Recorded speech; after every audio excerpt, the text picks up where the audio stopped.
Shalom, damai di hati. Ya Bapak Ibu Saudara yang diberkati oleh Tuhan Yesus, apa kabar di hari ini? Kami tentunya berdoa agar Bapak Ibu Saudara selalu dalam anugerah dan belas kasihan Tuhan yang memampukan menjalani hari-hari kehidupan ini. Kita sudah memasuki Minggu Sengsara yang kedua untuk merenungkan bagian bacaan kita di sepanjang Minggu Sengsara kedua ini dari kitab Yesaya pasal 50 ayat 4 sampai 11. Seperti biasa saya ditemani oleh Pak Suami ada di belakang layar dan kami mau berdiskusi di kali ini untuk membahas pertanyaan MTPJ sesuai dengan bagian bacaan kita Yesaya 50 ayat 4 sampai 11. Namun sebelumnya mari kita berdoa. Tuhan Yesus, Tuhan yang sangat baik, kami mengucap syukur kepadamu. Engkau Tuhan kami, Juru Selamat kami satu-satunya. Dan kami mau percaya sepenuh hati kami, dengan segenap jiwa kami, dengan segenap akal budi kami, bahwa di dalam Engkau kami menerima keselamatan satu kali untuk selama-lamanya. Terima kasih Tuhan untuk setiap kebaikan Tuhan yang kami nikmati. Ajar kami setia untuk merespon kebaikan Tuhan dengan hidup mengandalkan Tuhan, dengan hidup setia dalam memberitakan apa yang Tuhan mau untuk kami beritakan, yaitu kebenaran firman yang menguatkan, menyelidiki kami, mempertobatkan kami, memperbaiki kelakuan kami. Terima kasih Bapa di sorga. Kami mau beri hati kami, waktu kami ke depan dalam diskusi melalui perenungan MTPJ. Berikan kami hikmat, kedua hamba-Mu di tempat ini, bahkan semua pendengar dimanapun berada, untuk menerima berkat firman yang menguatkan dan mengubahkan setiap kami. Terima kasih Tuhan, dalam nama Tuhan Yesus kami berdoa. Amin. Amin. Ya Bapak Ibu Saudara yang diberkati oleh Tuhan, kita akan langsung saja untuk melihat apa sih tema bacaan kita di sepanjang minggu, khususnya ya di Minggu Sengsara yang kedua ini, dan apa pertanyaannya. Ya, tema di sepanjang minggu ini ketaatan hamba Tuhan terambil dalam Yesaya 50 ayat 4 sampai yang ke-11, dan di sini hanya ada 2 pertanyaan untuk kita diskusi. Biasanya 3 dan ini 2 ya. Dan langsung saja untuk pertanyaan pertama, apa yang saudara pahami tentang ketaatan hamba Tuhan menurut teks Yesaya pasal 50 ayat 4 hingga yang ke-11? Oke, Bapak Ibu Saudara yang diberkati oleh Tuhan, kalau kita baca di dalam Alkitab kita, dan kami berharap sekali lagi ketika kita mau mengangkat satu tema untuk menjadi diskusi, apalagi penelaan Alkitab, mempersiapkan pelayanan, maka sebisa mungkin teks Alkitabnya itu dapat dibaca, bisa berulang-ulang kali agar supaya kita memahami ya apa yang mau disampaikan Tuhan, apa pesan Tuhan bagi kita dan bagaimana kita meresponnya. Nah, kalau kita lihat tema Lembaga Alkitab Indonesia itu sama dengan tema perenungan di sepanjang minggu berjalan, yaitu bicara mengenai ketaatan hamba Tuhan.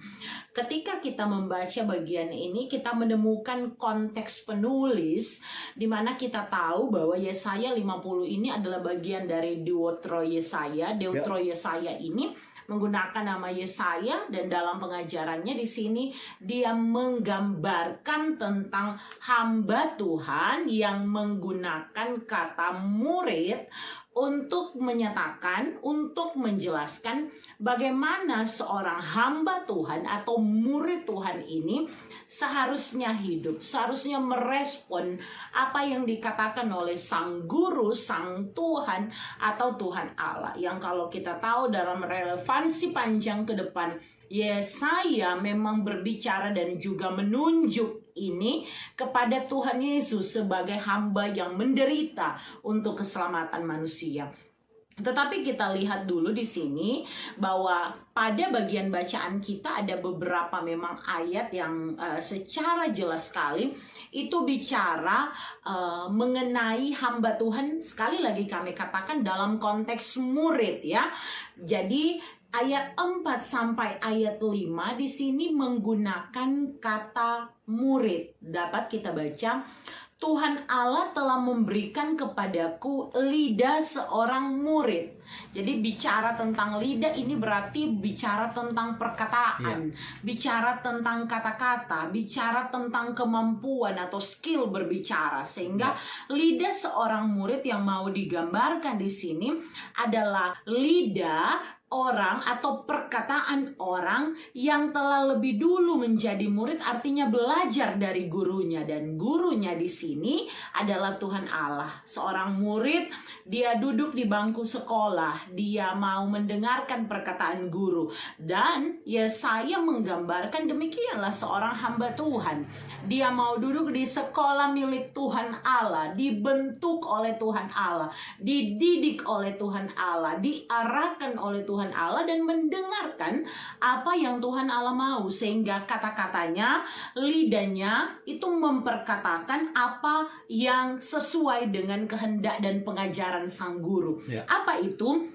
Di sini jelas, supaya dengan perkataan Yesaya bilang, aku dapat memberi semangat baru kepada orang-orang yang letih lesu. Jadi dia katakan dengan perkataannya, lidah yang telah dibentuk, diarahkan, perkataan yang membangun itulah yang keluar, sehingga dia hadir untuk memberikan semangat baru.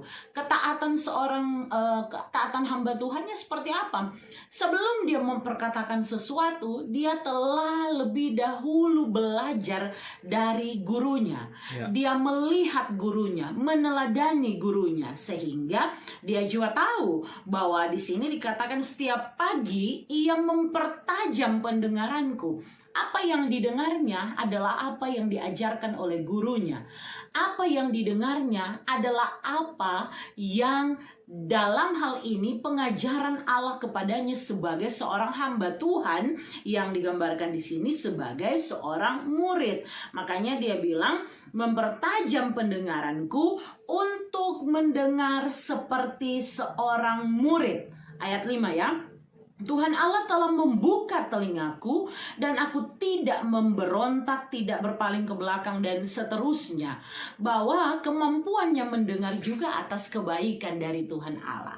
Sehingga gambaran murid di sini, gambaran hamba Tuhan di sini, sekali lagi, pertama, perkataannya sesuai dengan pengajaran gurunya, telinganya mendengar baik apa yang diajarkan gurunya, dan ada responnya, sehingga ketika dia sudah mendengar dengan baik, berkata-kata sesuai pengajaran, di sini di ayat-ayat seterusnya bahkan dia bilang, maka dia berani untuk menyatakan sesuatu, tidak malu untuk memberitakan. Kan dia tahu dia sudah belajar betul, makanya dia tidak takut untuk dapat berbicara kepada banyak orang, apalagi tidak malu.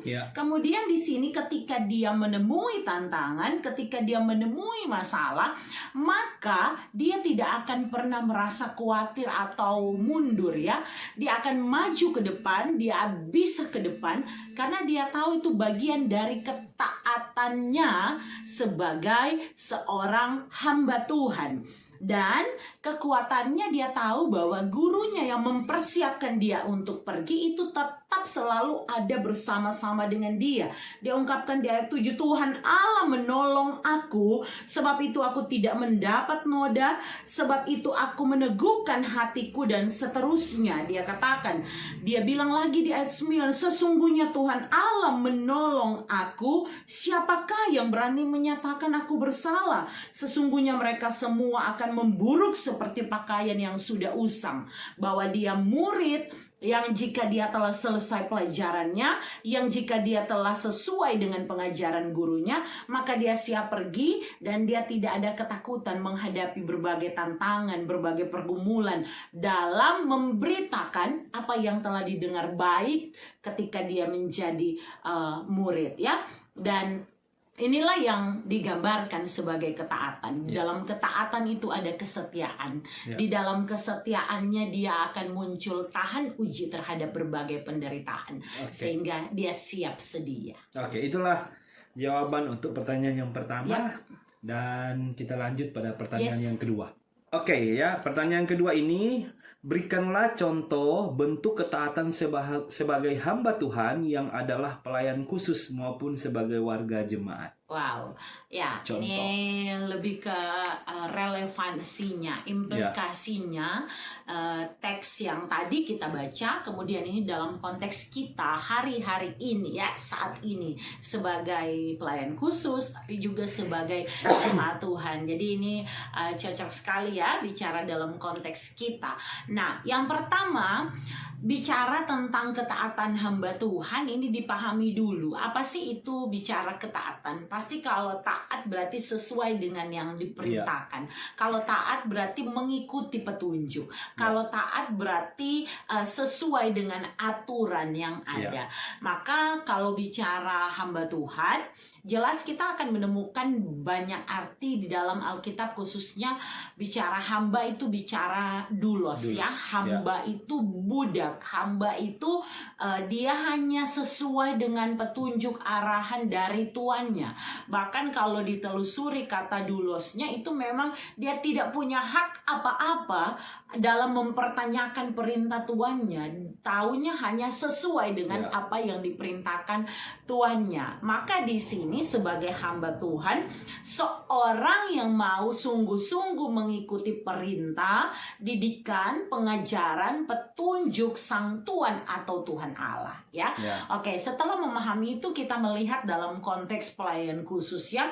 Bicara pelayan khusus di gereja Masih Injili di Minahasa, bicara tentang pendeta, bicara tentang guru agama, bicara tentang penatua, diaken di saat ini ya penyebutannya. Dan tugas ini dikhususkan dalam kerja pelayanan. Sehingga ketika melayani, maka kita tahu Tuhan lebih dahulu melayani kita. Jadi melayani ini mesti paham betul dulu. Melayani, sekali lagi ya, bukan dilayani. Sehingga sebagai seorang hamba, kok rasa-rasanya kadangkala mulai timpang terasa. Karena kita penatua, pemimpin kolom berarti. Kita diaken, berarti kita pemimpin di kolom yang ada. Kita pendeta ditunjuk sebagai ketua badan pekerja majelis jemaat. Kita pendeta ditunjuk dalam kerja pelayanan. Dan kadangkala status itu membuat seseorang merasa ada di posisi tinggi sebagai pemimpin. Dan kontras ketika dikatakan yang pemimpin ini justru adalah hamba. Namun menariknya bahwa Tuhan Yesus sebenarnya kan sudah memberi gambaran bagaimana dia yang dianggap sebagai Tuhan dan guru, yang merendahkan diri kalau dalam konteks Alkitab sampai membasuh kaki murid-muridnya, yang di konteks mereka itu cuma dilakukan oleh yang namanya budak atau hamba tapi Bapak Ibu Saudara yang diberkati Tuhan, mari kita lihat apa yang mau ditunjukkan dalam bagian bacaan ini, bahwa kepelayanan yang dilakukan sebagai hamba Tuhan itu harus jadi murid dulu. Sehingga kalau dia sudah menjadi murid, maka berarti pertama DP perkataan, lidah toh DP perkataan adalah sesuai dengan apa yang diajarkan oleh gurunya, yaitu Tuhan Allah. Maka pelayan khusus dalam pemberitaan firman-Nya, cara untuk mengukurnya melihat dalam standar firman. Apakah perkataannya betul-betul memberi semangat kepada orang yang letih lesu? Apakah dia taat, artinya betul-betul ikut perintah Tuhan untuk pergi memberitakan tanpa malu, tanpa ragu? Dan tentunya dia mau tanpa malu, tanpa ragu, itu harus melewati dulu proses pendidikan sebagai seorang murid. Artinya dia membangun hubungan dengan Tuhan, mau belajar seperti apa yang diperintahkan Tuhan, dan pasti sudah setia terhadap kebenaran firman, karena disitulah di dalam firman lah dia menemukan siapa Tuhan yang mau berbicara kepadanya, sehingga dia jadi berkat dalam pelayanan itu. Kalau sebagai hamba Tuhan, kemudian sebagai pelayan khusus ya, kemudian juga telinga, dia sudah mendengar dulu perintah Tuhan, kemudian juga telinga yang sama ini akan menguatkan dia ketika dia menghadapi berbagai tantangan, bukannya ciut ya. Jadi dia tidak akan menghindari konflik, karena dia tahu pelayanannya pasti akan menemui berbagai tantangan dan pergumulan. Dan pelayan khusus dikhususkan dalam jemaat ini punya tugas yang satu ini yang kadangkala dilewatkan. Orang cuma suka karena posisinya pelayan khusus, saya pakai stola, saya tidak mau kenal jemaat. Kamu mau bertumbuh atau tidak, itu urusanmu. Kamu mau menerima kebenaran firman yang menghidupkan, itu urusanmu. Sehingga lebih ke kita yang udah pakai stola, yang maju ke muka, kita yang pakai stola, yang berdiri di setiap kolom, bipra, dan sebagai berbagai jenis pelayanan. Tapi sebenarnya esensinya bukan begitu. Kamu pergi untuk jadi hamba loh. Stola itu tanda ketaatanmu kepada Tuhan. Dan ini mesti dikoreksi ya. Tetapi banyak juga dilihat ada yang betul-betul melakukan pelayanan karena sudah mendengar dulu perintah Tuhan, sehingga dapat telinga dia pakai untuk jemaat dalam pelayanannya. Dan dia memberi diri sungguh-sungguh. Maaf kata, tapi saya pribadi melihat, dan kadangkala saya pribadi juga malu ya, sebagai seorang hamba Tuhan, malu ketika melihat bahwa ada pelayan khusus yang memberi lebih dari pelayan khusus dalam hal ini penatua diaken, yang justru membeli lebih daripada para pendeta, yang padahal basicnya basic teologi, tetapi malas baca Alkitab, sehingga pengajarannya itu maaf kata, tapi pure MTPJ yang dibawakan karena so malas cari literasi untuk belajar dan memperkaya jemaat. Sehingga ada pelayan khusus yang memang mendalami dan luar biasa pengajarannya, artinya dia dengar betul dan dia pakai waktu itu untuk betul-betul memberitakan firman ya. Ini bukan, sekali lagi bukan sebuah sebenarnya ini masukan juga masukan ya, bukan fakta, bukan koreksi, karena saya khususnya juga banyak kali mendengarkan khotbah-khotbah yang mulai tawar, padahal sebagai seorang murid harusnya dia telah selesai di dalam kegiatan di mana dia belajar banyak dari Tuhan, tapi juga melalui kehidupan pelayanan itu. Saya sudah jelas sebenarnya ketika jemaat mula-mula mereka membangun satu persekutuan yang kuat, di dalamnya ada pengajaran yang begitu kuat, pengajaran yang begitu berkualitas ya, tentunya dasar firman Tuhan, dan mereka belajar sehingga mereka bertumbuh dan dampaknya mereka dewasa secara rohani, dan itu dilakukan oleh jemaat mula-mula ya. Tapi sekarang sudah menyimpang Alkitabiah ya. Banyak pasca misalkan ya, pasca yang dilakukan adalah lari kelereng, lari karung, makan kerupuk, kemudian sumba, goyang-goyang. Nah, ini makna teologisnya di mana? Alangkah baiknya mungkin Persus itu harus ya, murid-muridnya saja kan belajar dari Yesus. Dan 3 tahun itu seperti 3 tahun kurang lebih sama di S1 sebenarnya ya, siang malam tiap hari. Nah, Persus dan diaken harusnya perlu pengajar. Itu diaken Persus pendeta, penatua diaken. Harus perlu juga pengajaran dalam gereja. Alangkah baiknya bikin seminar-seminar tentang pengajaran, tapi kayaknya nggak ada yang datang ya. Hermeneutik, homiletik ya, ada dogma banyak, ada dogma kristologi, ada soteriologi dan macam-macam ya. Dan perlu belajar supaya mereka juga tahu ya, dan tidak asal berkhotbah ya. Akhirnya bisa saja menyimpang dan lebih banyak ke pesan moral nantinya seperti, dan itu sama dengan semua agama yang kita dengar mengajarkan kebaikan, padahal pesan firman, inti firman yang begitu baik, yang kalau digali begitu luas, ini jadinya kabur, sehingga tidak heran ada jemaat yang merasa tidak kenyang, ada jemaat yang merasa dari dulu tak ada minum susu, ini makan bubur, kapan makan makanan keras, karena selalu diiming-imingi soal Tuhan Maha Kasih, Tuhan penuh berkat dan seterusnya. Kalau di sini kan dibilang pelayan khusus maupun sebagai warga jemaat. Itu tadi tentang pelayan khusus. Tapi menurut saya sih sama aja ya. Ya, kita ini hamba Tuhan semua. Mau pelayan khusus sebagai pelayan. Tapi kan pelayan khusus itu artinya dikhususkan ya. Tapi wujud dari ketaatan sebenarnya sama. Wujud dari ketaatan akan selalu sama. Dan kalau dia sebagai jemaat Tuhan, maka pastinya ketaatannya, salah satu contohnya adalah ketika dia mau memberi diri dalam pelayanan dengan mendukung kesaksian dari pelayan khusus. Contohnya yang terdekat ya. Sehingga harus ada timbal baliknya. Jangan sampai jemaat yang lebih rajin daripada pelayan khusus, kemudian jemaat yang bagus dicontoh daripada pelayan khusus secara kehidupan. Jadi marilah ya ketua-ketua jemaat coba berpikir bagaimana ketua badan pekerja berpikir bagaimana supaya warga jemaat Pelsus khususnya ya bisa bertumbuh dalam pengajaran yang benar, dan itu konkretnya harus dilakukan di dalam gereja ya, buat seminar-seminar daripada kita lomba-lomba yang nggak ada makna teologisnya sama sekali ya. Dan kalau di jemaat mungkin di jemaat saya biasanya paling suka tuh mengusulkan memang pendeta pelayan khusus dalam hal ini penatua diaken memang harus siap untuk pergi. Tadi kan udah bilang toh ketika menemui tantangan. Jadi jangan merasa sangat menderita ketika pagi-pagi ada bangun layani jemaat, karena itu baru sangat kecil dari yang Tuhan Yesus lakukan. Peristiwa di kayu salib di Golgota tidak dapat dibandingkan dengan itu.